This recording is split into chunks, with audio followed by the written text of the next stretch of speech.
Good morning and welcome to path of evolution. Bhagavad Gita અધ્યાય 3 કર્મયોગ. આપણે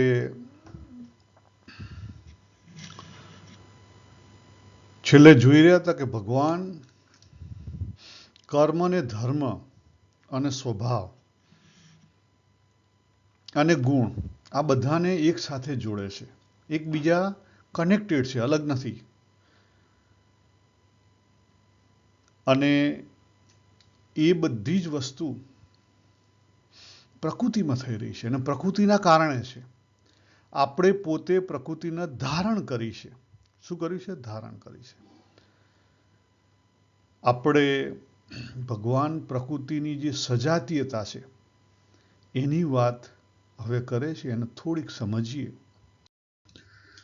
તો ભગવાને સીધી વાત કરી, છેલ્લે જોયું હતું 27મા શ્લોકમાં, કે પ્રકૃતિનું કામ પ્રકૃતિમાં પ્રકૃતિના ગુણો દ્વારા થઈ રહ્યું છે. અને જે વ્યક્તિ એને જેમ છે તેમ સમજતો નથી એ કેવો છે? અહંકાર વિમૂઢા, આંધળો થયેલો છે.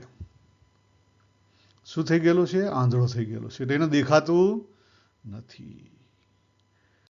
ભગવાને છેલ્લે આપણે આ જોયું હતું 33 અને 34 કે જ્ઞાની પુરુષ પણ પોતાની પ્રકૃતિ સરખું વર્તન કરે. ખ્યાલ? પણ એ પ્રકૃતિની અંદર શું ના હોય? રાગ અને દ્વેષ, આ બે વસ્તુ ના હોય. બાકી તો પ્રકૃતિ એની પ્રકૃતિ પ્રમાણે જે કામ કરે. જે ભગવાન બુદ્ધને ગમે છે એ ભગવાન કૃષ્ણમાં નથી. જો એ ભગવાન સ્વામિનારાયણમાં નથી. જે રમણ મહર્ષિને જેવી રહેણી કહેણી ગમે છે એવી કબીરજીમાં નથી. કબીરજીમાં છે એવી મીરામાં નથી. મીરામાં છે એવી એમના ગુરુ રવિદાસમાં નથી. એટલે દરેકની પ્રકૃતિ અલગ છે. આ મેઇન પોઈન્ટ કયો છે? દરેકની, તમારી મારી દરેકની પ્રકૃતિ અલગ છે. આપણે દરેક યુનિક છીએ. આપણે દરેક કેવા છીએ? યુનિક છીએ. હવે ભગવાન અહીંયા બહુ જ સૂક્ષ્મ વાત કરે છે.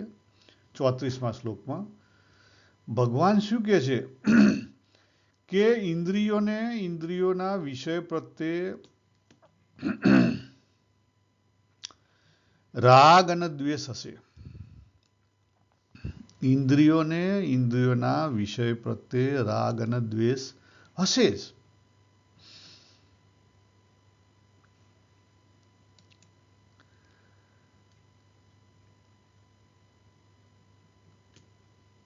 ભગવાને શું વાત કરી? કે જે સાધક છે, જો મનુષ્યની જગ્યાએ આપણે સાધક શબ્દ વાપરીએ, કે જે સાધક છે એને શું નહીં કરવું? જે સાધક છે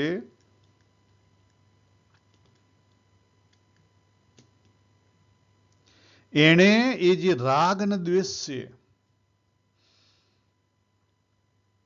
એ રાગ અને દ્વેષ માં ના આવવું. દરેક વ્યક્તિ પોતાની પ્રકૃતિ લઈને જન્મે છે. અહીંયા આવી અને પછી પોતાની પ્રકૃતિ પાછી ડેવલપ કરે છે, નવી. આપણે જે જોયું હતું ને, આ એક્વાયર કરેલા સ્વભાવ. અહીંયા આગળના સ્વભાવ, પછી એક્વાયર કરેલા સ્વભાવ. ભગવાન કે કોઈ પ્રોબ્લેમ નહીં. તમે જેવા છો તેવા, ખાલી આ બે વસ્તુનું ધ્યાન રાખો. કારણ કે સહેજે સહેજે એને ખેંચાણ હોય. થોડુંક ડીપર જોઈએ ને તો આજે 3જા અધ્યાયનો 34મો શ્લોક છે. આ જ વાત ભગવાને બીજા અધ્યાયના આગળ કરી છે. શું કરી છે? બીજા અધ્યાયના જે 62 અને 63 એ બે શ્લોકમાં આ જ વાત કરી છે. ભગવાન અહીંયા કહેવા શું માગે છે? તો આપણે જોઈએ અહીંયા કે આપણને સ્વાતંત્ર્ય શક્તિ મળી છે અને એ સ્વાતંત્ર્ય શક્તિનો આપણે દુરુપયોગ કર્યો. ભગવાન કે એનો દુરુપયોગ નહીં કર. એનો સદુપયોગ. હવે સદુપયોગ કેવી રીતે કરવો એ અગત્યની બાબત છે. તો એને સમજવા માટે આપણે આ પિક્ચર જોયું હતું કે આપણે 4 ભાગમાં વહેંચાયેલા છીએ: lower subconscious, upper subconscious, emotional અને લોજિકલ. અને એ પ્રમાણે આપણી 4 સ્વભાવો છે: નેચરલ સ્વભાવ, જીનેટિક સ્વભાવ, કાર્મિક સ્વભાવ અને એક્વાયર કરેલા સ્વભાવ. બરાબર. અને આ જે પિક્ચર છે દેખાય છે આપણને. ભગવાને અહીંયા એક જ વાત કરી કે આપણે પ્રકૃતિના ભાગ છીએ, આપણે અલગ નથી. આપણે અલગ નથી, આપણે પ્રકૃતિના ભાગ છીએ. એટલે અહીંયા બે ઢાળ બતાવે છે. જો એક ઢાળ બતાવે છે મોહનો, નીચે જતો, અને બીજો પેલો ગ્રીન માણસ ઉભેલો છે લવ, ફ્રીડમનો, ઉપર જતો. સીડી એક જ છે, સીડી એક જ છે. નીચે ઉતરવા માટે કંઈ વિશેષ કરવાની જરૂર નથી. સહેલું છે, કરવું તો પડે પણ સહેલું છે. એટલે આપણે જ્યાં ઊભા છીએ ત્યાંથી પ્રકૃતિમાં નીચે જવું હોય તો એ સહેલું છે, એ સહેજે છે. ભગવાને બહુ સરસ વાત કરી છે. આખો 16મો અધ્યાયની ઉપર છે. દૈવી અને આસુરી સંપદા. જો શબ્દ કેવો વાપર્યો છે? સંપદા. સંપદા એટલે એસેટ. આપણે જે કમાઈએ એસેટ. આપણે કહીએ કે આપણે $1 મિલિયન આપણે કમાણા, તો એ આપણી એસેટ કહેવાય. બરાબર. સંપદા એટલે દૈવી ગુણો પણ આપણે કમાયેલા છીએ અને આસુરી ગુણ પણ આપણે કમાઈએ છીએ. આ લોકમાં આવી અને આપણે બંને વસ્તુ, આપણને ફ્રીડમ મળેલી છે. તમારે શું કમાવવું એ તમારા હાથની વસ્તુ છે. એ ડિટેલથી ભગવાને 16મા અધ્યાયમાં વાત કરી. પણ અહીંયા ભગવાન શું કહે છે કે દરેક ઇન્દ્રિયને, ઇન્દ્રિયના જે વિષય છે, દરેક ઇન્દ્રિયને ઇન્દ્રિયના જે વિષય છે એમાં સહેજે ખેંચાણ છે. નવું નથી, નવું કંઈ છે નહીં, સહેજે ખેંચાણ છે.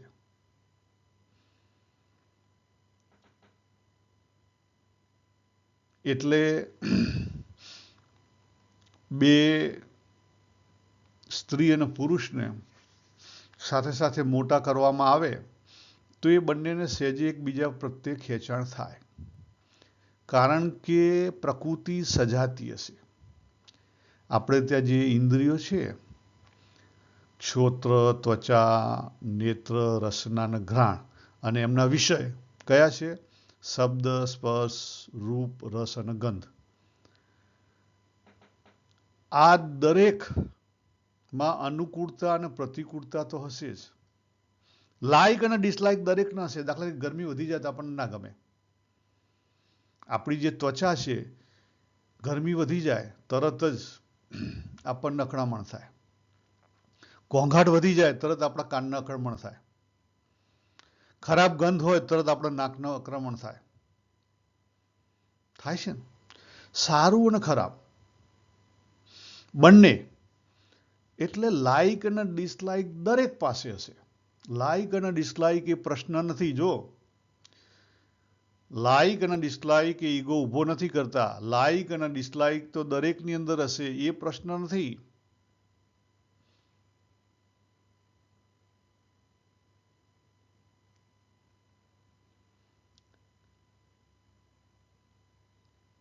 પ્રોબ્લેમ ક્યાં છે?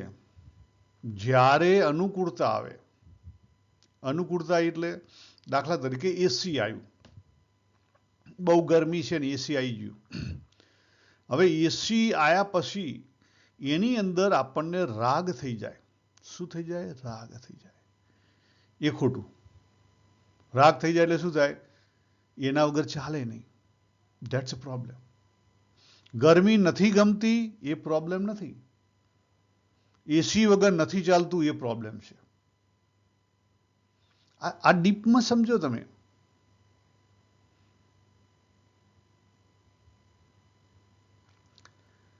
એટલે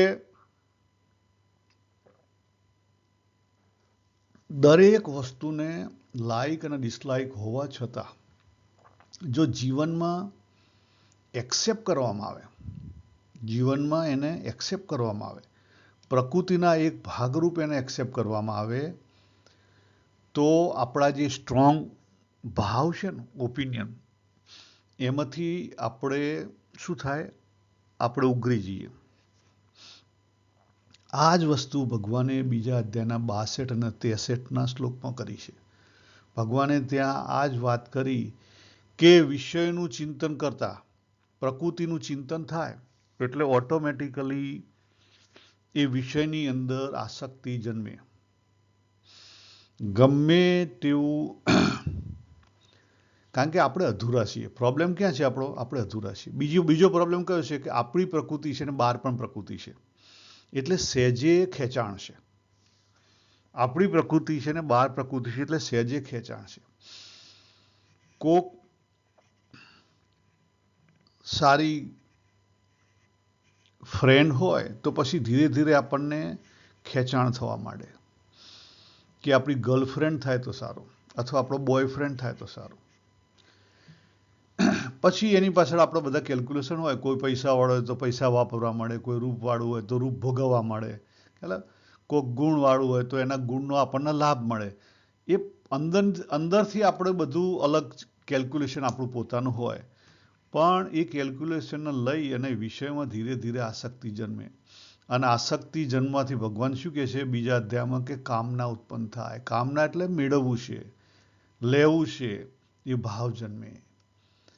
અને દરેક વાર એ સાચું એ શક્ય ના હોય.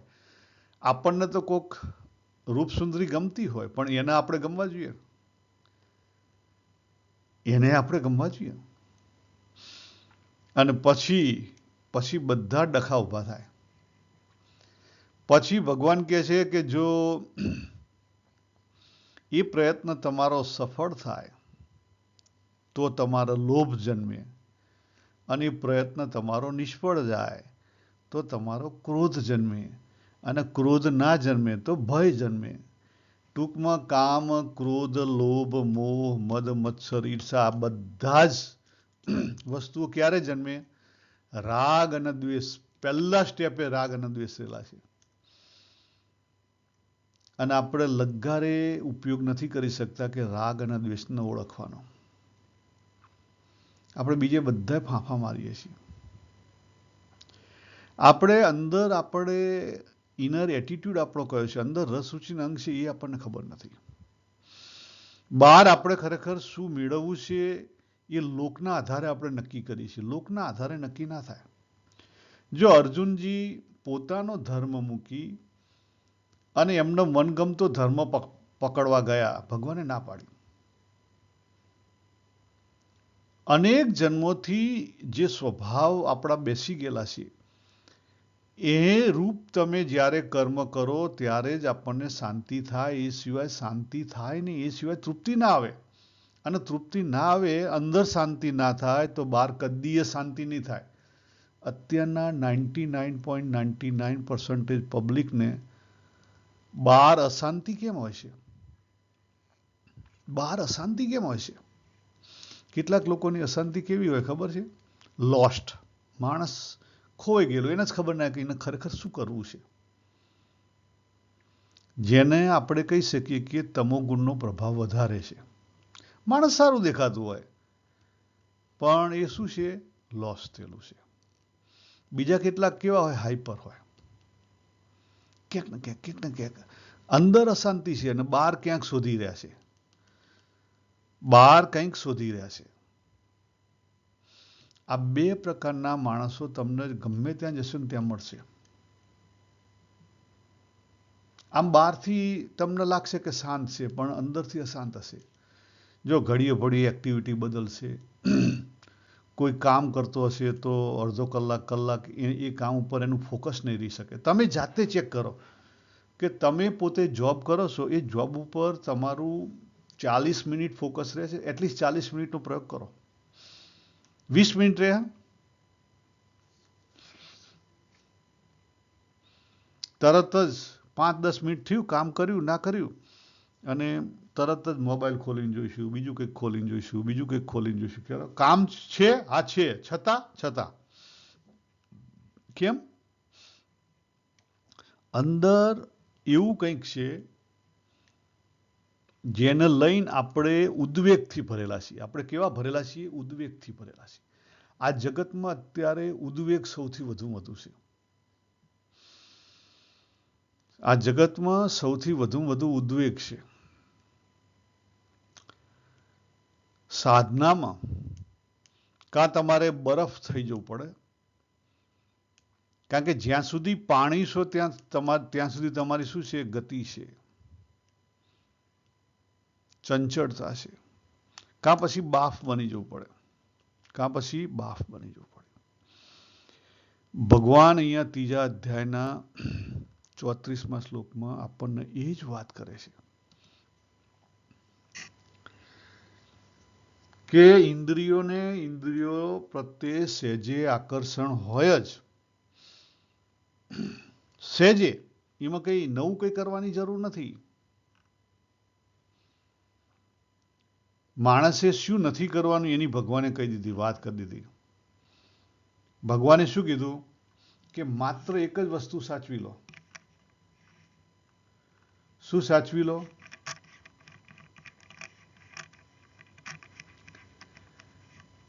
કે એ જે રાગ અને દ્વેષ છે ને, એ રાગ અને દ્વેષ ના થવા જોઈએ.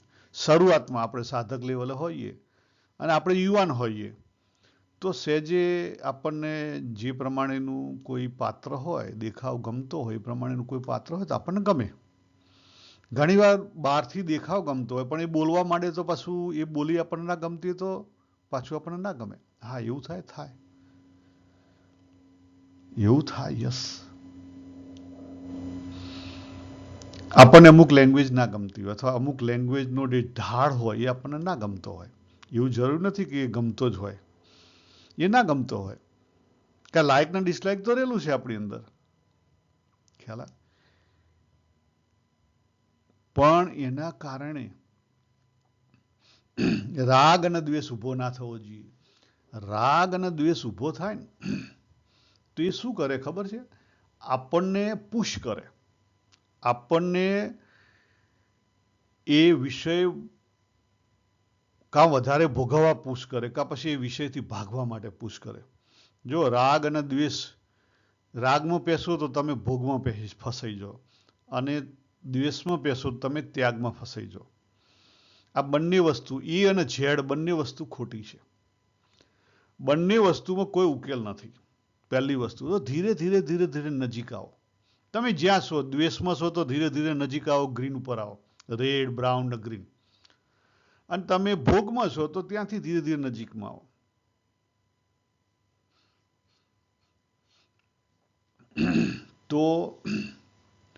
તો ઉકેલ આવશે. નહીં તો કદાપી ઉકેલ આવશે નહીં. એટલે પહેલું સ્ટેપ કયું થયું? આપણા દરેકની અંદર આપણા પોતાના સ્વભાવો છે. આપણા દરેકની અંદર વાસનાઓ છે. વાસનાઓ અનેકમાં છે, અનેકતામાં વહેંચાઈ ગયેલી છે. એને ભેગી કરવી પડે. ભેગી કરી એટલે જીવની શક્તિ વધે, ચેતન શક્તિ વધે. અને ભેગી કરતા બીજું શું થાય? પ્યોરિટી વધે. આ યાદ રાખો. ભેગું કરવાથી પ્યોરિટી વધે. હા, ભેગી કરવાથી પ્યોરિટી વધે. આપણું જીવ લેવલે, માઇન્ડ લેવલે, બોડી લેવલે, ઓબ્જેક્ટ લેવલે જે કંઈ આપણી અનેક વાસનાઓ છે એને બધીને ભેગી કરો તો ઓટોમેટિકલી એમાંથી દ્વંદ નીકળી જાય. ભગવાને બીજા અધ્યાયમાં બહુ જ ભાર મૂક્યો. બુદ્ધિ કેવી હોવી જોઈએ? નિર્દ્વંદ હોવી જોઈએ, ડાઉટલેસ હોવી જોઈએ. એટલે આખી સાધનામાં કરીને આ બે વસ્તુ સાધવાની છે, રાગ અને દ્વેષ. અને રાગ અને દ્વેષ સાધવા માટે બુદ્ધિથી નથી સમજવાનું. ફિલિંગ, ઊંડા ઉતરો, ફિલિંગથી સમજવાનું છે. એક ફિલિંગ આપણું બહાર હશે વિષયો પ્રત્યે, ઇન્દ્રિયના વિષયો પ્રત્યે, અને બીજું ફિલિંગ આપણું જીવ લેવલે હશે. ઊંડા ઉતરો, જીવ લેવલે ક્યાં છે, શું છે. જીવ લેવલે આપણને ખરેખર શું ગમે છે, આપણા કયા સ્વભાવો છે, આપણી ઇનર ટેન્ડન્સી કઈ છે, આપણી ઇનર પર્સનાલિટી કઈ છે. અંદરની પર્સનાલિટી શોધી કાઢો, બહારની નહીં, અંદરની. અંદરની પર્સનાલિટી શોધાશે તો ઉકેલ આવશે.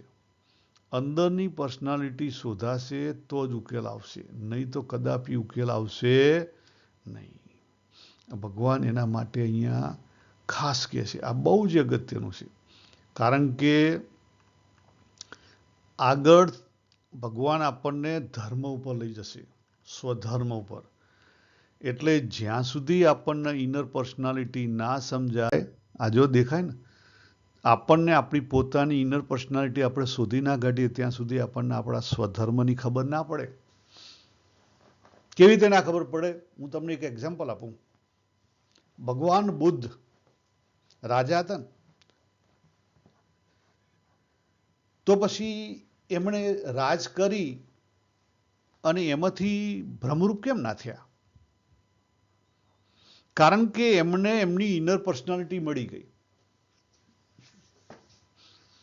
એમાંથી એમને એમની ઇનર પર્સનાલિટી મળી ગઈ. એમને એમનો સ્વધર્મ મળી ગયો, ધ્યાનનો. એટલે ભાગ્યા. રાજા જનક રાજા હતા, એ કેમ ના ભાગ્યા? કારણ કે એની પર્સનાલિટી રાજાની હતી.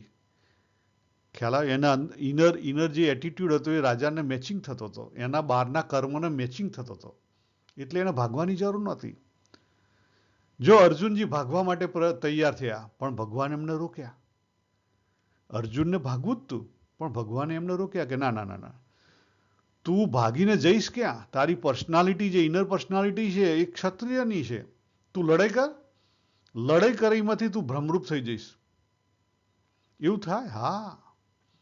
આપણી પર્સનાલિટીને જો સાચા અર્થમાં સમજી અને એ પ્રમાણે આપણે કર્મ કરીએ તો તૃપ્તિ થાય. શું મળે? તૃપ્તિ મળે, સંતોષ મળે, સહજતા મળે. આપણે બાપ દાદાનું અથવા લોકોનું ઓઢીને જે દોડીએ છીએ ને, એ પહેલું તો ખરાબી આપણી ત્યાં છે. જો અમે લખેલું છે ને અહીંયા કે મોટા ભાગે આપણે કેટલાક લોકો વિચાર પ્રધાન હોય, કેટલાક ભાવ પ્રધાન હોય, કેટલાક કામના પ્રધાન હોય. આપણી પર્સનાલિટી અલગ અલગ હોય. જે વિચાર પ્રધાન છે એને સાક્ષી ભાવની પ્રેક્ટિસ કરવી પડે, એને સાંખ્ય જ્ઞાન ઉપર મહત્વ આપવું પડે સાધનામાં. જો એને મહત્વ ના આપે અને એ પછી યોગાસનમાં જાય તો એ ગયો, એને ત્યાં શાંતિ ના મળે. કારણ કે આપણે દરેક વ્યક્તિ અલગ છીએ, એક નથી. તમે કદાચ ખબર હશે, તમે જો સત્સંગમાં જતા હશો ને તો ખબર હશે, કેટલાક લોકોને સેવામાં જ ગમે. એને બહાર કથામાં રસ, અંદર કથામાં રસ ના પડે, એને બહાર સેવામાં, કાર પાર્કિંગની, જૂતાની, ગમે તે કોઈ સેવામાં એને મજા હોય. એને અંદર રસ ના પડે, કારણ કે એનો સ્વભાવ જ નથી. તમે જો સત્સંગમાં જતા હશો તો દરેક વ્યક્તિના રસ અલગ હશે. ઇવન સાધુ જેટલા થયેલા છે એ દરેકના રસ પણ અલગ હશે. ચેક કરો. આપણે મૂળ પાયાનો પ્રશ્ન ભૂલી જઈએ છીએ. ભગવાન અહીંયા પાયાનો પ્રશ્ન આપણને યાદ દેવડાવે છે. ભગવાન કહે છે કે દરેકની અંદર લાઈક અને ડિસલાઈક હશે. લાઈક અને ડિસલાઈકની ઉપર જવાની જરૂર નથી. માત્ર તમારી પોતાની પ્રકૃતિ શોધી લો, અને પ્રકૃતિ શોધી લેશો તો તમે રાગ અને દ્વેષમાં ખેંચાતા બંધ થઈ જશો. નહીં તો રાગ અને દ્વેષ તમને પાડી દેશે. રાગ અને દ્વેષ આપણને કેમ પાડી દે? કારણ કે જીવની જીવન શક્તિ છે, ચેતન શક્તિ એ નબળી હોય. નબળી કેમ હોય? અનેક વાસનામાં વહેંચાયેલો હોય. સિમ્પલ. બીજા માર્ગે જો તો તમે નબળા હો. ભગવદ્ ગીતાને જો ઓછામાં ઓછું કોઈ સમજ્યું હોય તો આજે ભગવાને જે ધર્મની વાત કરી, સ્વધર્મની, એ લગભગ લોકો એ સમજાવતા જ નથી. ભગવદ્ ગીતા આખી સમજાવે, પણ જેમ છે તેમ સ્વધર્મને કોઈ સમજાવતું નથી. ઇનર જે પર્સનાલિટી છે ને એને કોઈએ હજી સુધી ફોકસમાં લાયા જ નથી. થોડી ઘણી કોક લાવે છે, પણ પાછું એ લોકોની જે પ્રમાણે હોય એ પ્રમાણે બતાવે. એટલે લોકોના કહેવામાં ખેંચાયા વગર જાતે ચેક કરો તમારો પોતાની પર્સનાલિટી કઈ છે એ પર્સનાલિટી પ્રમાણે તમારા કર્મો કયા છે જીવનમાં આવતા, અને એ કર્મો પ્રમાણે તમારી તૃપ્તિ જુઓ, શોધો. રાગ અને દ્વેષમાં ફસાશો નહીં. આ સારનો સારા છે. ભગવાન સારનો સારા કહે છે. તો અહીંયા આ 3જા અધ્યાયનો 34મો શ્લોક, રાગ અને દ્વેષ આ બે જ તમે અહંકાર, એ કયો છે અહંકાર, કયો રાગ અથવા દ્વેષ, એ અહંકાર. આટલું પકડી લો, બીજા બધા અહંકારની વ્યાખ્યાઓ જવા દો, તો તમે સાધકમાં થઈ નીકળી શકશો, બાકી કદાપી નીકળી શકાશે નહીં. પ્રકૃતિના વિષયો તો રહેવાના જ, એ દૂર નહીં થાય. એ કેવી રીતે દૂર કરશો તમે? ગરમીને દૂર કરશો? ઠંડીને દૂર કરશો? નહીં. વરસાદને દૂર કરશો? ના, એ શક્ય નથી. તો જે વસ્તુ શક્ય નથી એમાં શા માટે એની ઉપર રાગ અને દ્વેષ કરવો? નહીં, કરવાની જરૂર જ નથી.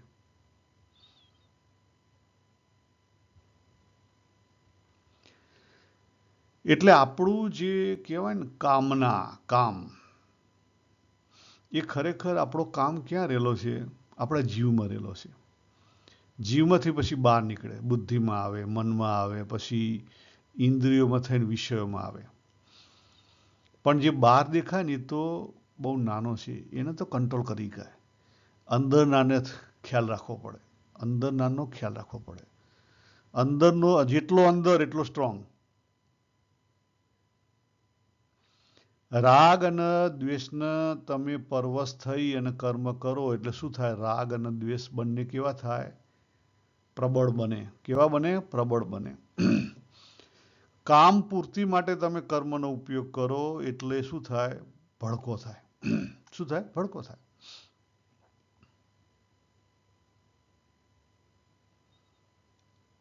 આ વસ્તુ સમજો. તો આપણે અહીંયા પૂરું કરીએ. સર્વેને જય શ્રી કૃષ્ણ. હરિ ઓમ તત્સત. હરિ ઓમ તત્સત. હરિ ઓમ.